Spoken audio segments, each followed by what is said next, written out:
One of the most wanted features for the N64 is finally coming. HDMI plug and play for your N64 device. I want to talk about this upcoming product and maybe let you in on a little secret about it as well. We also got a new box of retro game treasure in the mail, so I got some retro games to check out. And finally, did Nintendo pretty much confirm that they are working on a Nintendo Switch revision and it's coming pretty soon? I think they did. So we got a lot of stuff to talk about. We got retro games to talk about, modern stuff to talk about. You should be very happy because you either subscribe for retro games or modern games on this channel, right? Right. So sit back, relax, make sure you subscribe to the channel if you haven't yet, and let's get into the world of video gaming news because it's getting crazy. RGT85. Hey, Sean. Oh my God, it's Stevie Richards!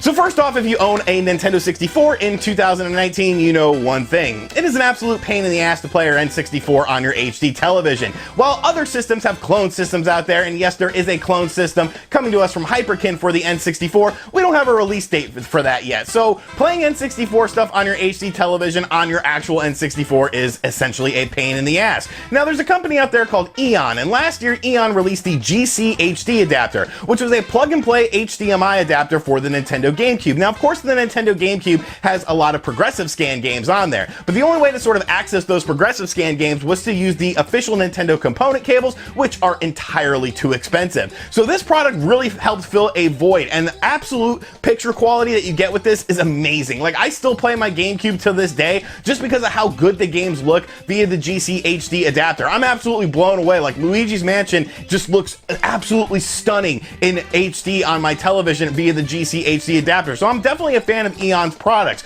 Well, yesterday Eon finally revealed what their next product was going to be, and it is a plug-and-play adapter for the Nintendo 64 so that you can play your N64 on your HDMI television. Now, unfortunately, I can't talk too much about it, but they did show a teaser video basically showing you some of the results to expect, and yes, I did get one of these. Now, all of the information that I have about this is under embargo, but I did want to talk about this because basically I want to know what you guys want me to test. So far, what I am planning on testing in the video is, of course, using an S-video cable via the RetroTink to see what sort of quality difference there is. This is a $150 product, and some people were a bit put off by the price of this product, especially determining whether or not the quality is worth it. So I definitely want to check it versus an S-video cable on the RetroTink. I do not have an Ultra HDMI modded N64 because, honestly, I don't feel like paying $400 to have that done for the system, so I won't be able to compare it to that, but I am getting some footage from people that do have an Ultra HDMI N64 so that I can sort of compare and contrast the footage. But I also want to know what you guys want me to check in my video review for this.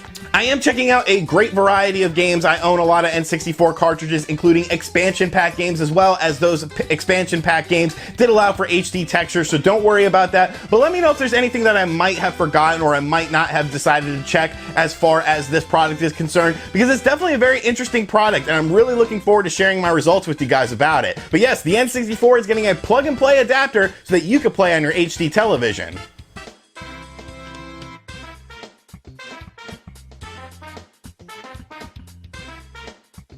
Alright, next up we got a box of retro games from Retro Game Treasure. Now, if you're not familiar with Retro Game Treasure, let me tell you what it is real quick. Basically, it is a monthly subscription service. You sign up for the service, you tell them what systems you have, you tell them what games you already have, and then you tell them what systems you want to collect for and what games you would like to get based on genres. And they send you 3 to 5 games a month, and it's a pretty decent service. It's definitely not for everyone. If you're someone who gets out there a lot and buys retro games, it's probably not something for you. But if you like surprises, you like grab bag stuff, it's definitely pretty cool. I've gotten some really good games, maybe games that I wouldn't have thought about buying through these boxes, so I've really enjoyed it. Now, there is a subscription sign-up link in the description box down below. I do not get any kickback from that or anything. It's basically just a way for them to track if people are signing up via my videos, but they do send me a box every month to check out so that you guys can sort of get some impressions on what you'll get. But enough talking. Let's see what's in the box, man. Of course, I have to stare into your soul as I open the box. First off, feels like we have a GameCube game. And it is, and it's actually a game I already own because I am terrible about doing my checklist, but it is Geist, and I really like Geist, a super underrated game for the GameCube, a GameCube exclusive. Basically, you take possessions of different objects and different characters in the game as you're a ghost. It's a really weird game, but it's a super underrated game. It just didn't look all that good when it first came out, so a lot of people just sort of wrote it off. It also didn't have online play for the multiplayer, but I really enjoyed this game. It's definitely sort of a hidden gem on the Nintendo GameCube, so cool, you know, I got another copy. I'll put it in my duplicate pile. Next up, Feels like a Genesis game. Mortal Kombat 2. You know what's funny? I was actually looking to play this on my analog, the Mega SG the other night, and I realized I did not own Mortal Kombat 2 because I wanted to do the frugality, and this is great. Like, I was literally about to buy this game a couple days ago, but now I don't have to because I got it from Retro Game Treasure. So Mortal Kombat 2, absolute classic on the Genesis, and now I have a copy. Next up, feels like a Dreamcast game. Okay, Metropolis Street Racer. This was a popular Dreamcast racing game. I don't think I've ever played it. I think this may have become Project Gotham Racing. Don't quote me on that. I could be completely wrong on that, but I feel like there is some connection with Project Gotham Racing and this game, but like I said, I could be completely wrong on that. It is missing the back of it, but it does have the instruction book, so that is good enough for me. But yeah, I'll definitely check out this game. I like racing games, so pretty cool. And there is one more game in here. Feels like a Master System or a Genesis game. It is a Master System game, and it is Battle Outrun, which I do not own. What is the difference between this and Outrun? Accelerate coast to coast, stamina, wits, coordination, the heart racing, heart pounding sequel to Outrun. So this is the sequel to Outrun. Wow, I've never played this game before, and I don't even really know that I'm super familiar with it. So it is a loose copy, or it is a box copy, no instruction manual. But hey, this is a game that I would not buy on my own, so definitely very cool. All right, so really a pretty decent haul here. If I didn't already have Geist, I would have loved to have seen that again. Mortal Kombat 2 on the Genesis. Now I can play that on my Mega SG. We got the sequel to Outrun that I wasn't even really familiar with, and MSR for the Dreamcast. So a solid month, I feel. I'm happy that I could play the Mortal Kombat on my Mega SG tonight. And yeah, so pretty decent haul from Retro Game Treasure. And finally, we all know that a Nintendo Switch revision is coming at some point in time. Of course, we've seen different product listings for the Nintendo Switch Mini pop up on various websites. Where there's smoke, there's fire. And of course, Nintendo would be smart to do something like a revision to the Nintendo Switch. The Switch is selling great, but with the 3DS on its way out, it is definitely time to start talking about different models of the Nintendo Switch. Now, pretty much everyone around Nintendo has confirmed that they are working on a hardware revision, except for Nintendo themselves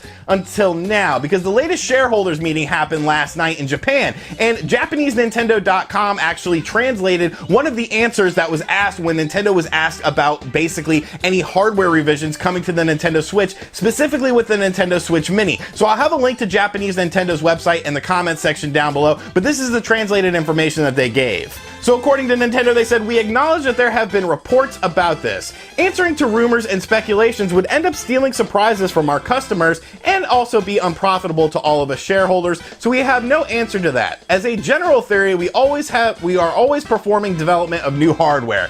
Now, a lot of that sounds pretty cut and dry, you know, standard PR stuff, but one part really does stick out to me. Answering to rumors and speculations would end up stealing surprises from our customers and also be unprofitable to all of us shareholders. So what surprises are we talking about here? Maybe the fact that this is a real thing and it's coming very soon. You don't have to announce a hardware revision during a Nintendo Direct or something like that. A lot of people feel that that is what is going to happen, but really when you look at hardware revisions for previous Nintendo handhelds, they never do it during a Nintendo Direct. It's always just some sort of off the cuff thing, or they just release a trailer for it and they're like, "Hey, here it is, we're doing this." Look at the Nintendo 3DS when they did the new 3DS. They just put out a trailer and then that was that. Same thing with the 2DS as well, and same thing with Nintendo DS revisions. Now, of course, the Nintendo Switch is both a portable and a home console, but really when you're talking about something like a Nintendo Switch Mini, I think that's something that you can just show people. Maybe a Nintendo Switch Pro model would require something like a Direct so you could see the improvements over the previous games, but then again, when you look at the new 3DS XL, it did not have any sort of big fanfare besides just trailers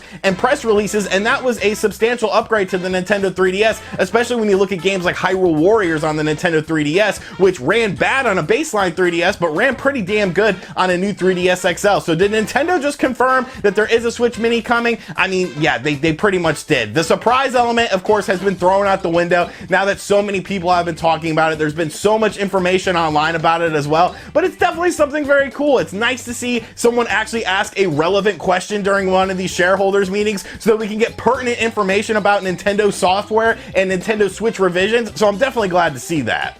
Alright, so we talked about some N64, we got some Sega games for Retro Game Treasure, and we talked about a Nintendo Switch revision coming very soon, and Nintendo pretty much confirming it. So I feel like I've hit all the check marks for what people like on this channel. We got retro stuff with the N64, we got Sega stuff, and we have Switch stuff. So this video should do very well, but who knows, you know, it is YouTube at the end of the day. But let me know in the comments section down below what you think of everything. Like I said, I want to know what things you want me to test out with the N64 adapter from Eon, and basically what sort of things you want to see in the review for that video. Let me know what you think of Retro Game Treasure and what you think of my haul. I'm still very excited that I got Mortal Kombat 2. And of course, let me know what you think about the Nintendo Switch, when you think this revision is coming out, and are you going to pick one up? And as always, guys, thank you for checking out this video. If you're new to the channel, make sure you subscribe and turn on notifications. Check out other videos on the channel. We've done a lot of videos on specific games in the past week, so make sure you guys take a look at that. And as always, I'll catch you guys on the next video. Later.